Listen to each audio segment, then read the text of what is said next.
Hello and welcome to Sean and Dave Make Music. This month we're excited to present what we created with the singer-songwriter and guitarist of the Jordan Gillis band, Jordan Gillis. He drove up from Baltimore to collaborate with us, so Jordan, thank you for making the trip. We appreciate it, and we had a blast making this episode. We did some improvising and recorded a version of one of his reggae songs. Then we sat down and talked about his musical path and motivations. Before we get into the interview, though, let's take a listen to a solo track of Jordan's. This is Don't You Ever from his 2018 EP, 1000 Miles Acoustic.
I want you and I need you out of my mind. Don't wanna see you, don't wanna leave you in my mind.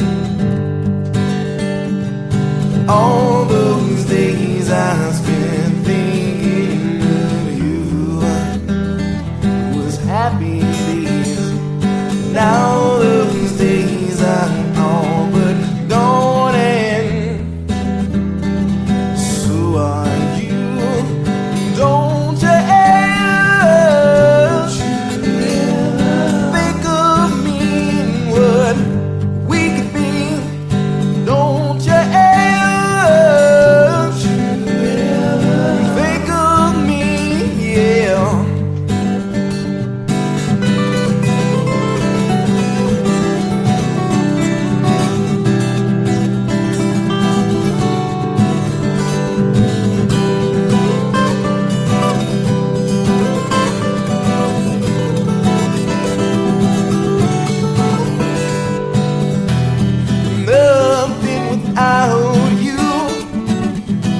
Like Ash with no Pikachu.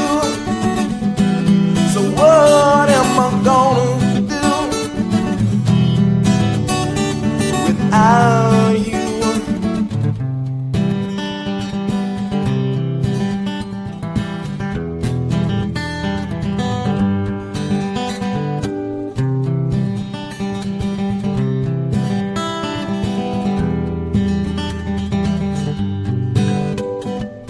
Every time I see your picture, I cry inside. How could you never let me die? You know I'm not perfect, but I try. And I know that you will never.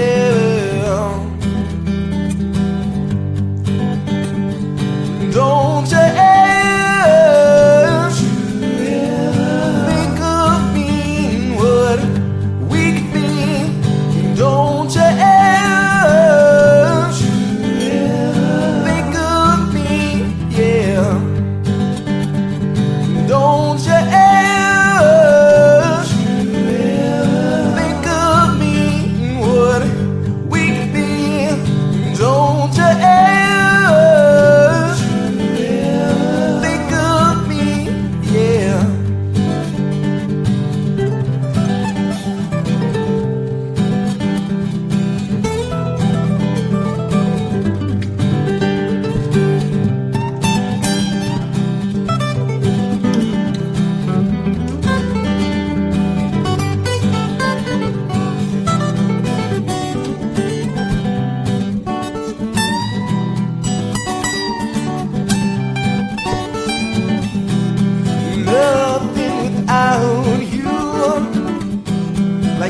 ass with no Pikachu.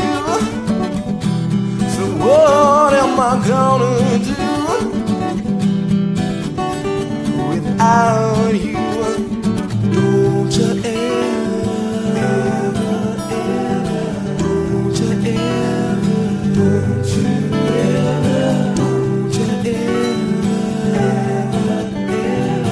don't you ever, don't you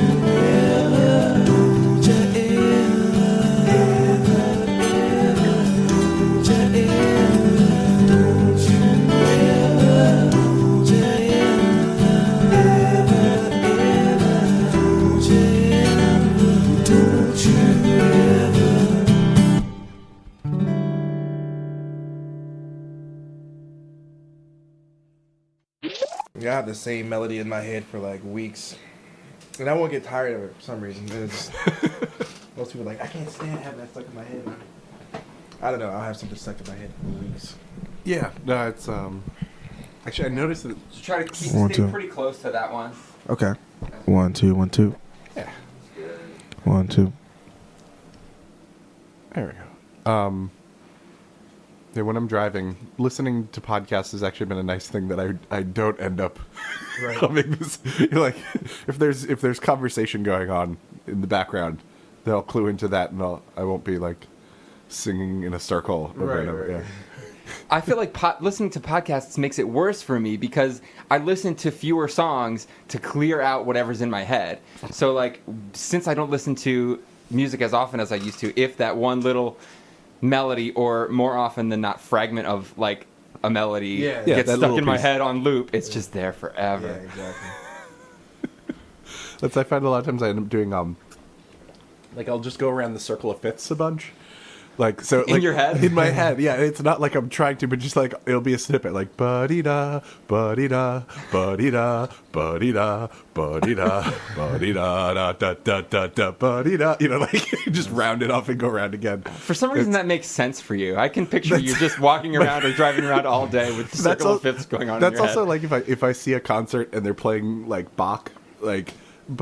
Bach is lovely music, but like most of the time it's like I'll be interested for the first 2 minutes, and after that I'm just like, okay, we're going around the circle of fifths now. I'm just like, in here he just sequences through chords, and it's lovely, and I certainly couldn't lay that down like right off the tip of my head, but like in my head it just, once it's like we're on the merry-go-round, then I check out. It's like, yeah, I'll clue back in once we get off the merry-go-round. That's funny. That's cool. So we could either just go into we just had a talking segment that kind of made sense. Oh, yeah. And we're already recording, so we could just keep going, but I already interrupted it. So I'll do a little intro. We like to just kind of ask as few questions as we need to. If we can just have a conversation, that's the ideal thing, I think. I do have several questions written down. There are things that I'll want to hit. Okay. And we'll want to talk about the things that we avoided talking about earlier. All right. So. Sweet. Hello and welcome to Sean and Dave Make Music. This month we've got singer, songwriter, guitarist, vocalist, bassist, Jordan Gillis. Happy to be here. Thank you for joining us. Just made some music. We played one of his tunes and made up a couple things together, which you'll hear today. And so I wanted to start off with kind of how we got introduced to each other, which was through somebody else who we didn't know. Right. This is the first time that this has happened on our podcast, where someone, your booking agent or your rep. She's my originally I was looking for a publicist, and she's more of like an assistant kind of publicist. Okay. Basically, she just reaches out to people on my behalf in general. Like, so as far as like booking gigs and stuff too, or actually not too much booking gigs. I'm already playing gigs. She does a little. She does that too though, and she's done that a little bit as well. But mostly she just looks out for. She's gotten me on TV though, like promo stuff. Yeah, she just reaches out to people because a lot of it is just reaching out to people. You don't have to be like this big old publicist with a big old name behind you. You just need somebody. You just need to put in time reaching out, just doing it. Yeah. And when you play music for a living, you don't want to do that, and because it completely takes you out of the creativity of music. Preaching to the choir. Yeah. So I was doing that myself. I know how to book gigs and all that, but I got tired of doing it, and since I'm established with booking gigs, I'm like, all right, I need to be reaching for bigger things. Absolutely. But I don't need to be the one doing it because I don't have time for that. I need to be writing songs, Mm-hmm. you know. So Yeah. Totally. Well, I what was decided her to name? get Let's give her a shout out. Brittany Lewis, yeah. And Yeah. she's really good. She's got me on TV. Awesome. She's really, really And great person how to did work you get with. hooked up with her? How did that happen? It was a little forum called I Need a Publicist. Okay. And a couple of people reached out to me, and all of them were charging like some insane amount, and her amount was the only amount that was reasonable. Mm-hmm. Even though I've since given her a raise because she's really good and she Doing works well. hard at what she's doing. And so, yeah, for any musicians that are, or anybody in that kind of world that need help, she's definitely got some time for some musicians, or she's actually set up a company now where she has Cool. other people that can reach out for other people. So yeah, she's Yeah. somebody good to, for musicians, especially who are trying to reach the next point but don't want to be dragged out of the creative element that they're supposed to be in. Yeah, that's the struggle that I've been yeah. kind of working with this past year.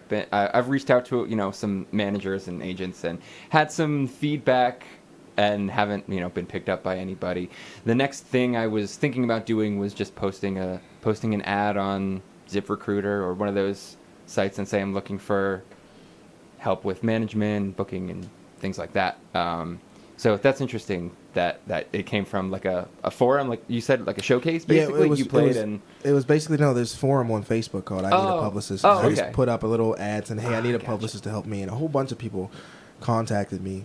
A lot of them didn't say what they really were going to do, and their prices were, Outrageous. But the way she does it, is she'll write out, at the end of the week, she'll write out everything that she did. So everything that she did. Sweet. She'll send you a report of everything. So it's like super easy to work with. So I could definitely recommend her to any other musicians, and she's gotten a lot of experience from working with me. So you'll get an even better version I'm of sure. her than I started with because she's learned a lot since she started with me. So, yeah. So I can Awesome. definitely tell you that. Yeah, Nice. she's good. She's good. So, I mean, you're based out of Baltimore. Is Yeah, your home base? Yeah. So, why don't you talk a little bit about like what your different projects are right now that you play in? Okay, yeah. So I used to be in like 5 different bands, and then I had 2 bands, and then I decided to end that band. And now I'm just focusing on one band. I still play with other people when they need it, but mostly Jordan Gillis band. Jordan right? Gillis band, and I play solo as well as a full band. I prefer to play full band, but I've done a lot of solo gigs and stuff like that as well. And I'm just trying to get my own music out there. The goal of Jordan Gillis band, I play for music for a living, so I get paid to just play, bars and clubs and things like that. And of course, that involves doing other people's music a little bit, and I'm trying to work my way out of that. So, and I'm using those gigs to I'm trying to take as much advantage of those as I can by selling merch and promoting myself while I'm at those gigs. But the goal is to not be playing those, to be doing just original music. Yeah, exactly. And That's to what be we were focused talking a on little that. bit about that before. Like my teaching subsidizes the creative endeavors Right. that I, Right. Yeah. I have, and eventually, hopefully, we'll make money off of the music that we want to make. Yeah, that way I don't have to play Wagon Wheel anymore. I don't have to play, don't have to hear the Freebird jokes anymore. So like Every gig, right? yeah, right. So done with that. Trying to get out of that. Here's the you fun. know. What are the 2 songs that you most loathe having to play on those gigs, but that you gotta? Like, what are the regular rotation? Because I feel like every bar band gig that you do, or there's those staples. I hate the most, probably for me, I don't know why, but probably I play the Sublime song that I hate. The the What I Got? What I got. What I got. Yeah. I hate it. Yeah, it's gotta be. Everybody loves it. I hate it. And that one's one. And then what else? Do I hate doing? Probably I don't hate Wagon Wheel as much. It's a really bad day when nobody reacts to Wagon Wheel. I'm like, it's gonna be a long day. But I don't know. I had to think about the second song I hate doing. But I love thinking about things I hate. Yeah, I was gonna say, if you wanted to flip it, was there one that you enjoy doing that you're like, I always mind something new out of it? Surprisingly. Yeah. Well, as far I guess another song. Oh, let's see if I can find a song I hate. And maybe it would be like 3 Little Birds by Bob Marley, which always goes over really well. But Yeah. I love Bob Marley, but like it's repetitive and yeah. I just don't get how people don't get tired of that song when it's just like it's really just a verse and a chorus and just over and over again. 3 little chords. Yeah. In my progression. Yeah, exactly. That's all it is. Yeah, that's a good one. I should do that. They wouldn't even notice. Right. Slip that in there. So songs I like playing. As far as cover songs, I like to cover. Right now I like covering a song by it's called Sideways by Citizen Cope, and it's like he's like a guy. He's from DC. His song is semi popular, but people in Maryland tend to know it because the guy's from Maryland. Oh, gotcha. And he was like, his song was on Scrubs, the show, and then so it's like a semi popular song, and so I got the idea. I actually was at a concert, which I don't go to a lot of concerts for a guy that plays music for a living, but I ended up going to see it was like Steve Vai and Zach Wilde, and I think Zach Wilde played a cover of that song. Oh, okay, cool. Zach Wilde is very interesting to watch. He just walks around for 20 minutes with the guitar behind his head, and that's like his whole show. Like, or at least that's what it was. Then he just literally walks. There's like 20 minutes of him doing that stunt, which I do that stunt too, but I do it a lot, but not for 20 whole minutes straight. Yeah. He just literally is walking. It loses the effect if you linger there too long. And then unfortunately after that, Yngwie Malmsteen came on it right after that, so it's just more shredding, just noodling to the max. Yeah. So I respect all those guys. I like all those guys a lot that were there, but anyway, I saw him cover that song, and so I got the idea to cover it. I'm like, oh, he covered that song, and that was in New York. Then I saw him cover it, so excited to cover that one. So that one's right now. I like covering that a lot. Very cool. Yeah, I'll have to check that one out. Another one I like covering is "Sunny" by Bobby Hebb, and I actually have to go. This bicycle company in Oregon used my cover of the song "Sunny" for their commercial and didn't even tell tell you that. Oh, okay. They just tagged me in it, and then like after they used it, and then That's some gall. And the bad thing about it is one, it was like when I first started, and it's a really bad version of what I can do, and then to make it fit, they cut it up. They cut it up, and then there's this giant key change that shouldn't be there. So they really even made it worse, but they love it, I guess, because they use it for their bicycle commercial. So it's just so what like do you got to do? You got to get your lawyers on them, or yeah, what? I don't know. I've been meaning to figure that out. I've had so many things going on. You gotta get I've done nothing about it. I know. I should get a free bite. It's a good Yeah, idea. at the very least. Well, I was gonna say, and then the second you go after them, then who was it that wrote that originally? Because then you're gonna have to then pay them royalties. It was Bobby Hebb. Bobby Hebb wrote Bobby it. Hebb. I don't know that song, so I gotta look it up. It goes, Sunny. Yesterday my life was filled with rain. Sunny. Is this from like the 70s or no? Smile at me. Yeah, it's from the 70s. And then a lot of jazz guys tend to do a instrumental version of it. Oh, okay. So if you go to people in Berkeley play it like crazy. Like they just play that song. Like that's just this go-to like jam song that they'll play. Berkeley standard. Yeah, it is. It is. It really is. First up today, we've got the first piece that we improvised together. Jordan is on acoustic guitar for this one, I'm on flute, and Dave's on djembe.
Let's talk a little bit about your influences in general. I know they're vast, and what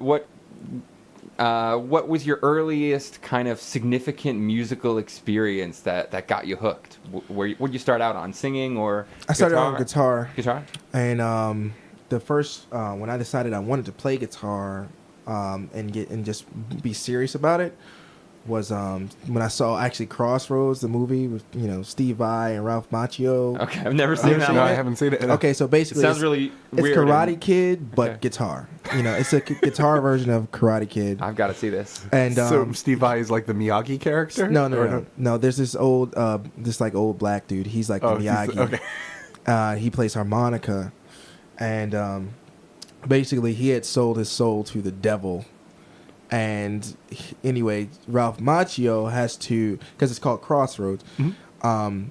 And anyway, so he has to go get this guy's soul back. But the guy, his sensei is the guy who actually sold his soul to the devil. Anyway, so he goes and has to duel Satan's henchman, which is Steve Vai. Satan is this guy, just some guy in a suit, but Steve Vai is like his guy. Yeah. At least I think I'm getting the story right. And basically, Steve Vai is the bad guy. And even though Steve Vai loses the duel, of course, they get into a guitar duel. Even though he loses it, Steve Vai was just way more impressive. Like, something about the way he played guitar and just the things he did with the guitar just kind of really, just kind of like resonated with me. And I'd seen this movie when I was a really little kid, but I didn't I just remember vaguely seeing it. Mm-hmm. And that's how I thought to watch it again when I was like 19. And I was like, oh, I got to watch that movie. I remember there was some movie. And I just Googled like guitar duel movie or something, and that came up right up. And then I watched it, and then Sweet. Yeah, and then I Steve Vai, and then I was watching about how he practices like 12, or how he used to practice like 12 hours a day. And I was like, okay, well, I'm gonna do the same thing. I'm gonna practice like 12 hours a day. So is that when you started? When you were 19? Yeah, I was 19, cool. which is relatively late. Relatively late, yeah. But yeah, I mean, but your chops don't show it. You've got some good chops. Well, the 12 hours a day probably helps. Yeah. Well, after in that point. Yeah, you can get good really fast, 12 hours a day. And matter of fact, after like 6 months, I was teaching and I was in bands and doing all the things that like. Now, you look like you're a very in shape fellow, if you don't mind me saying. Oh, thank you. How does that affect your performance? I can't imagine having the stamina to play the guitar for 12 hours a day. How do you do that? I don't know. I don't exercise too much, but my other hobby is like doing like farm stuff, and that keeps me in shape. I bet. So like growing stuff, things like that. But yeah, guitar and piano is good for your upper body. If you play piano, you notice like you can feel all of your, especially if you have proper stance, you can feel all your muscles getting exercise. Like if you sit there for an hour, you could feel it like, in your whole body, like upper body. So I think it does condition your muscles a little bit. Practice good habits and you get better. Yeah. But I don't know. I've always been naturally thin for whatever reason, and so I don't know. That's something Dave and I are both working on. You've got a trainer at this point, and I'm just trying to be more consistent with exercise and especially building strength in my upper body and my wrists a little bit, and strengthening all my flute muscles, because I'm at the point I can't play for 12 hours a day on the flute, and that's my main instrument. And not that I'm ever going to have a job where I need to either, but I'd like to be able to play for a few hours and not feel drained at the end of it. So say that I don't nowadays. I don't have time to play 12 hours. Of course, But I could if I had the time. Yeah, and I don't think it would affect me physically to where I'd be. The only thing that affects me physically is if I'm playing a lot of bar chords. Bar chords, especially on acoustic, probably. Simple bar chords. So, like, even I notice on a gig, if I'm playing a really simple song, like that Bob Marley song, and then I'll play maybe another one like that, then you can feel that in your wrist a lot. Yeah. Other than that, like, shreddy stuff and real fast stuff and real ripping stuff, like, that doesn't hurt my fingers at all. It's just those annoying easy chords. Yeah. The easy stuff is what damages you. Definitely. How about vocally? How did you get your start vocal? I really love the tone of your voice. How did that come about? You seem to talk about yourself more as a guitarist than a vocalist, but I think you're right there with both. Oh, thank you. I've heard. I appreciate it. Well, that's the goal, and that's been my goal, is because I think for a long time I was a better guitar player than a vocalist, and my vocals are still getting better. And honestly, I'm just starting to get into doing vocal exercises. I haven't been doing that very long. But I'm just. I do so many vocal exercises and I can't Really? sing like you. Well, it's just but then trying to mimic sing others. Before that, it was me trying to mimic the singers as best as I could. Gotcha. And just trying to mimic them as much as I could. But yeah, like vocally, I've always felt like I was behind the guitar, on the vocal side. But that makes me feel really good that you guys say that. And I'm still working. Who are some people you've like emulated, like with your voice? Who in your head are you trying to imitate when you've developed your sound? I'm not really anybody in particular, but just any like the songs I covered, I've learned a lot from those. So like the simple songs I've covered, like if I noticed that some guys' voices are like right in my range, like a guy like John Mayer, for whatever reason, his voice is right in my range. Gotcha. I'll do like Bruno Mars covers too, and like he's a tenor, I'm a baritone, but I noticed that if I suck in my stomach, I can sound like a tenor. Like if I suck in my stomach the whole time, and then I can sound like a tenor, and then I can hit all those same notes when I do that. So sweet. Just stretching my voice a lot, and me, I sing with my ears. A lot of people sing from muscle memory. I don't, which I think may be a weakness. But I sing from my ears. So if I need to hear what I'm singing, Right. So so that I can, if I do sing something bad, I correct it, So, but I need to do more vocal exercises, Certainly helps. So, yeah. You're doing all right. Oh. Next up, here's a reggae tune that Jordan had already written but not released yet. We recorded the bones of this song all together live with Jordan on vocals and guitar, me on drums, and Dave on bass. Then I went back and multi-tracked some more percussion, a couple more guitar tracks, and 2 tenor sax lines. I'm not sure what this one is called, but look for a different studio version of this on the next Jordan Gillis Band release.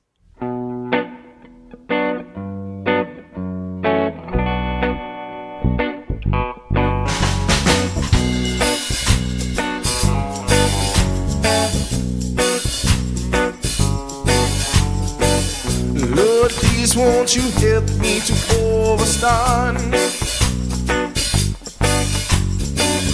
Lord, please won't you help me to overstand? I've been trying for quite a while, but I failed. I've been trying for quite a while, but I failed. The dumb man thinks him rich, but him in jail. He need for the Lord to pay him bail. Oh, he's been trying for quite a while, but he failed. He's been trying for quite a while, but he failed. You're the one for me. You know I cannot see. You know I need you. So you guide me. You know that the world is tricky. You know that the world is sticky. And you know I need you. That's why you guide me.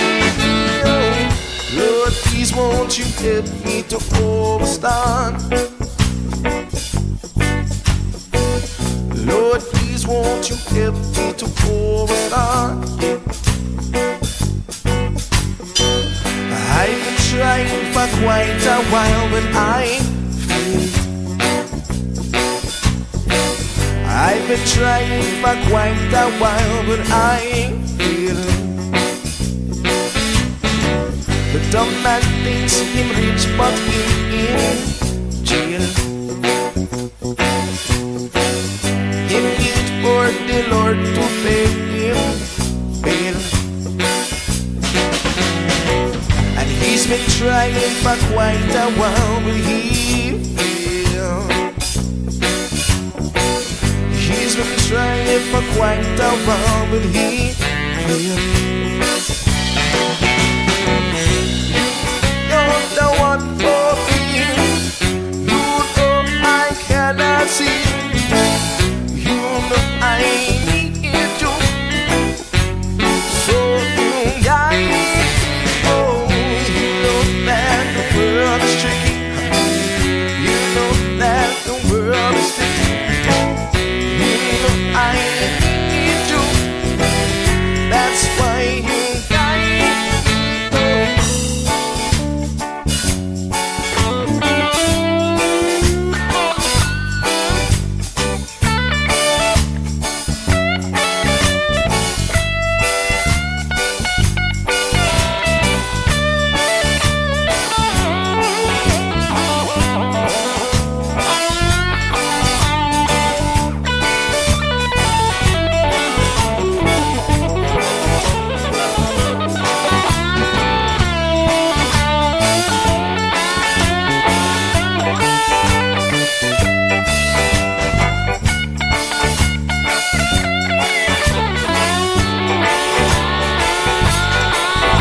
talk a little bit about your songwriting process. Does it start? Does a song usually start with guitar? Does it usually start with written down lyrics? Does it usually start with a melody?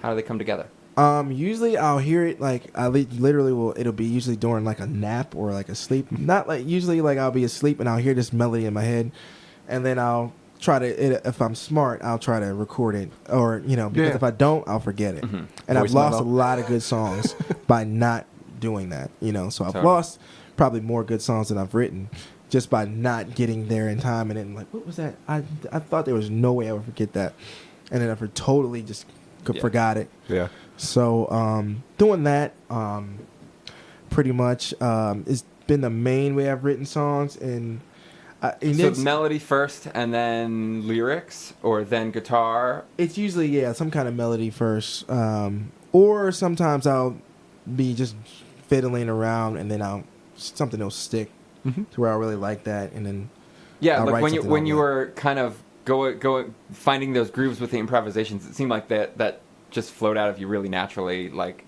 so I was almost gonna guess. Like, I bet it starts with guitar first, and then you come up with something over that. A lot. But- Sometimes it does. Sometimes it does start off with like a riff or something on the guitar. And whatever I dream about might be a melody idea, or it might be a riff. You know. How about lyrics? Where do you get your inspiration for lyrics?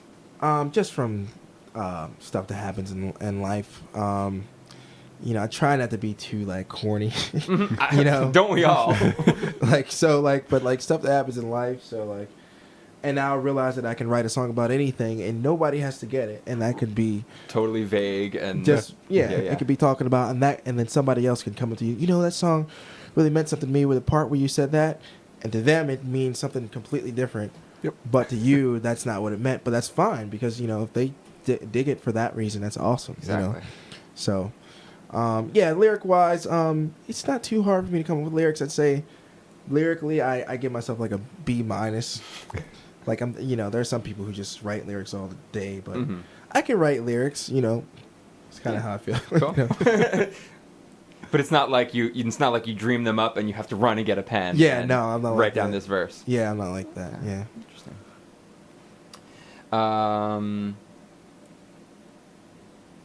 Why do you write music?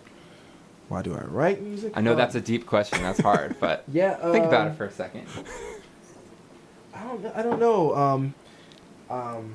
I don't know. I know that when I first started playing guitar, I played the same 4 chords over and over again for like 6 months, and that was the same overused pop chord progression that they use in music now, which is 6-4-1-5. Ba ba ba ba ba ba ba. That same 6-4-1-5, which is like every hit song now. But at that time, that progression wasn't as popular. Maybe 1-4-5 was still the most popular progression.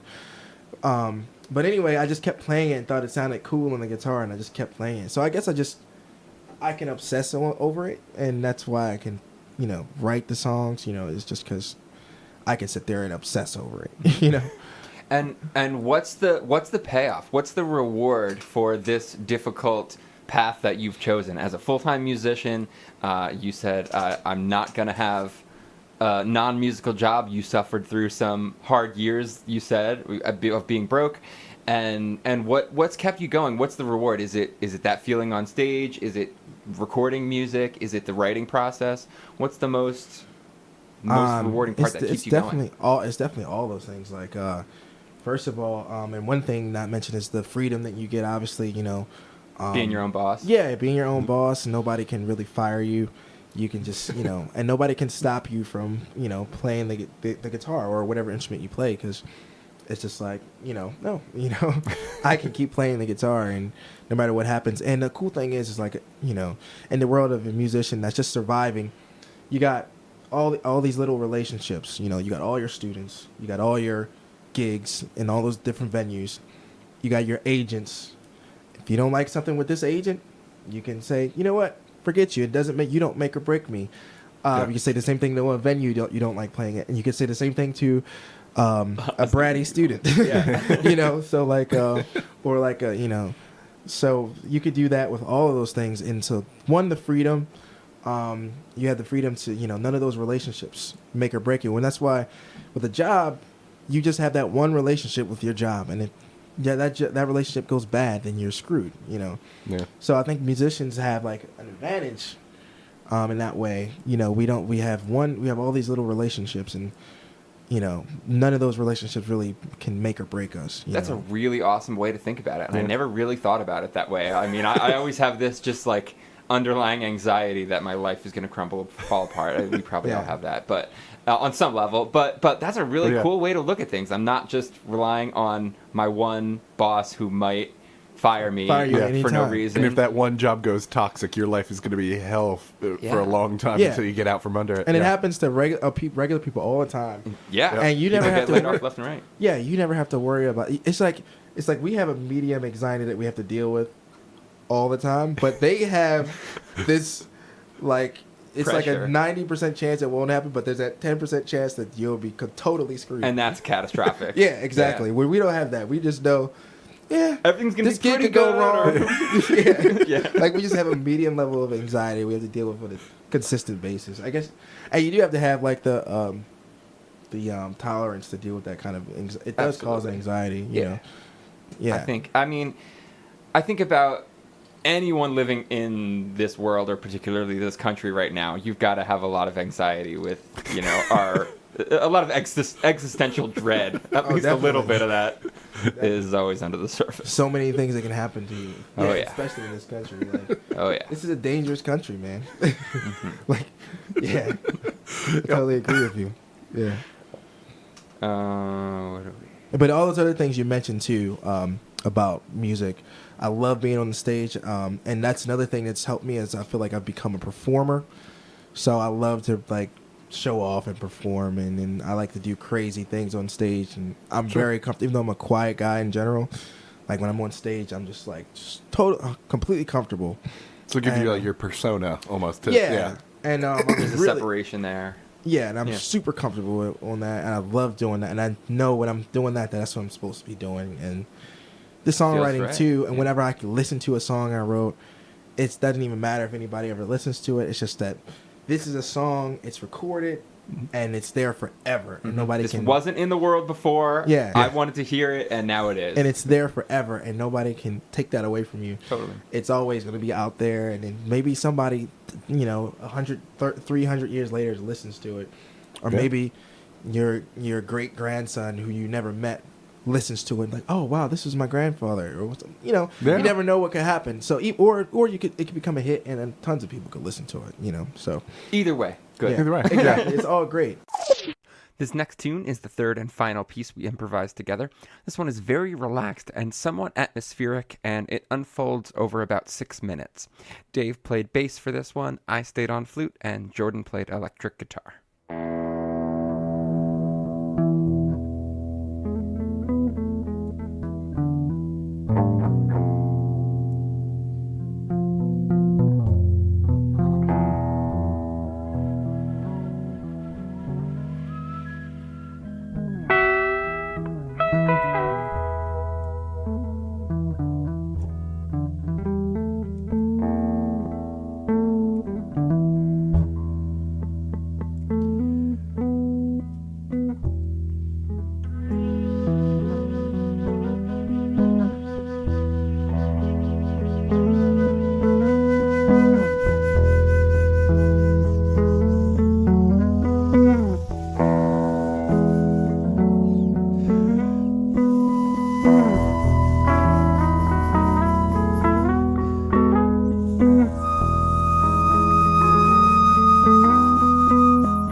Do you have a favorite genre to listen to? Like, what's your go-to that, you know, if you're not trying to emulate somebody's voice or learn about songwriting or do any kind of active listening work, what do you just relax with? What's your favorite thing to throw on? My favorite thing to throw on, which is not what I play at all, which is a band.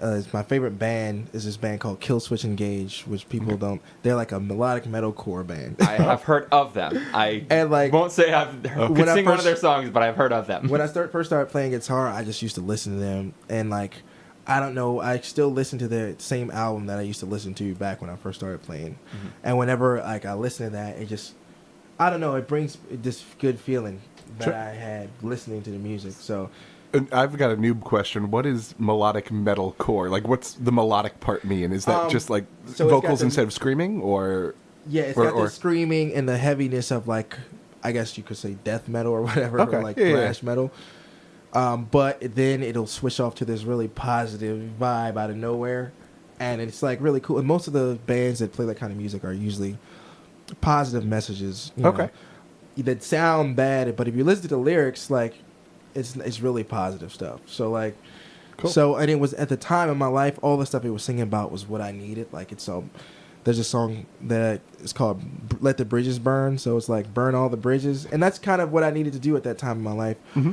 Or you know, it's about breaking away from me. I grew up in a very, very like kind of like you guys all both did too, like kind of religiously and a specific religion, and where my world. They would, if you left or you did something wrong, then you were completely cut off. Mm-hmm. And so I had to make the decision to allow that to happen in order to pursue my dreams. And Sure. So that's what happened when you were. How old were you when that happened? That was like 20. 20. Wow, Yeah. that's rough. Yeah. 20. I mean, I'm sure it's rough when you're younger too, but 20 years of being in that community is. Yeah, and you're only tough allowed. to sever, I'm You're only allowed to associate with other people in the same world as you. Yeah. You're not really allowed to make friends with people who are, if your parents are good Christians in that particular religion.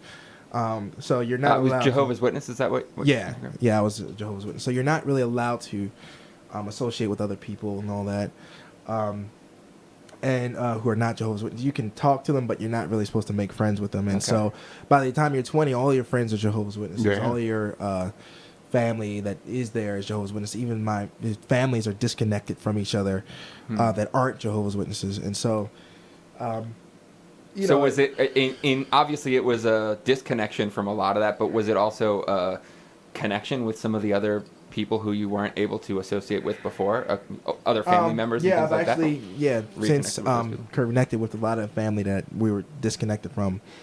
They came over to my house. We had a cookout, and they came over for the 4th of July. Those are people who I never would have connected with. That's awesome. And they live in South Carolina, and they used to live like 15 minutes from us, and we never saw them. Wow. Yeah. But now I see them, and they live in like South Carolina. So That's great.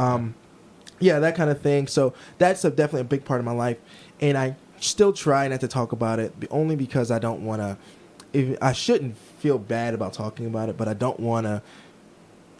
There's plenty of people in my family still that are in that religion who I don't want to bring what they would say bring reproach upon. Okay. Is their exact phrasing for it. But bring any, because I don't want to be this guy that's just talking negative about the religion, even though it was a thing I had to overcome and an obstacle for me to get around. Yeah, I mean, when you grow up in something like that and it's not a choice, it's not for everybody. I'm sure it is for some people, and if it's not your choice, then it's not your choice. Yeah. I can say, like, from my experience growing up with Catholicism, like, I was fortunate enough that, like, it wasn't my only community. Like, it was, so, like, I mean, I really feel for you on that. I remember it was hard enough when that was just one of my communities that I was, but it's that feeling of, once you don't see eye to eye with all the dogma, and then it's just like, well, you either got to cut all ties pretty much, or, try to fit into that box and fake it, exactly. or what? Yeah, it's just a rough for spot like to be a in. year. I couldn't keep faking it. I can't. That's got to take a toll. Yeah, I faked it for like a year, and but eventually I was like, all right, I'm out of here. And and that was rough because my family was extremely disappointed. But they've gotten over it for the most part, and they're kind of fans of me, in the sense that they know I play music, and now they've kind of come around, even though they're really not supposed to. They're not supposed to actually support what I'm doing, but they kind of do, and so, which is cool, and that they're coming around and seeing, like, no, he's doing some really cool stuff, and so so luckily they're doing that, and hopefully they don't hear this interview. Well, if there's anything you want me to cut out, no, you can keep this. I just don't want to. I won't send it to them. We'll send the Jehovah's Witness edit to them. Where they don't have to hear this part. All right, that's not how it works. For our last track of the day, we've got an up-tempo improvisation with me on flute, Jordan on acoustic guitar again, and Dave on percussion.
So then the last thing I'd like to talk about is just what's your dream project? Is there, like, if you close your eyes and picture 10 years, 20 years into the future, where's this all leading? What's the final end goal? Do you want to be on stage with an orchestra backing you up and a rock band, or do you want to just keep touring? Do you want to go to Europe? Do you want to what's the goal? Yeah, definitely. I definitely want to push this as far as it'll go. I mean, right now, I tend to not I don't have a big end goal. I just have the next goal, and the next goal for my music is I want to be able to tour pretty much and to have at least some like fans, that are coming out to my shows where I can get from. I don't ever have to play, covers again. Not that I hate it that bad. At the same time, like playing covers for a living, I'm really, grateful that I can play music for a living and support myself playing music and teaching music too. Yeah. And you have to be grateful, but at the same time, not complacent. So there's a fine line between being grateful for where you are and not complacent about where you are. And so the next goal is to not be there, though, is to get out of doing the covers, altogether. And so that's my next goal. And so that I don't have to play for money anymore. I've learned everything I can learn from playing the cover gigs, so it's not teaching me anymore. Those things taught me a lot, and they don't teach me anymore, so it's time to move on, Totally. Yeah. So you would want to be touring with a band, your 4-piece? Yeah, I would like to be just touring with my band. That's the next goal, to be doing that and have some music out. So we're working on some music right now, and to be able to promote that. And that's really important, is to, have an album, which we're working on right now. So I believe we'll be able to release it before the fall. So, releasing an album, and then just being able to promote that music, and then the next goal is to be able to tour and to be able to do that and to start to sustain myself with the touring and not with the cover gigs. Gotcha. Yeah. Well, you seem set up well for that. You do is all your teaching done online at this point? No, a lot of them come to me. Okay. I stopped traveling to students because I used to do that, and Yep. that got draining. So now I will only do it if I can group them together and if it's on the way to where I have 2 students that live close to where I grew up at.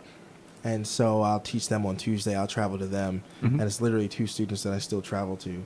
But beyond that, they either come to me or it's online, which I like, a lot better because, online, it gives you so much freedom to, I could be on tour and still, giving lessons online, and so I've had students that are in Korea. I've had students in Mexico and Canada, and then all over the United States. And so, cool. That's the cool thing is you got this whole world you can advertise to. So the guy in Korea was a guy who had taken lessons from guys in Korea, but there was a language barrier because he was actually from America. Oh, okay. And he also said the Korean teachers are very strict. He said every single one of them is very strict, and so he's like, so I just wanted somebody who spoke my language who was kind of, going to be a little more mellow. Yeah, a little bit more mellow. And so that's why, but yeah, you meet all kind of people like that, and you make great connections, just like anything else, I'm sure.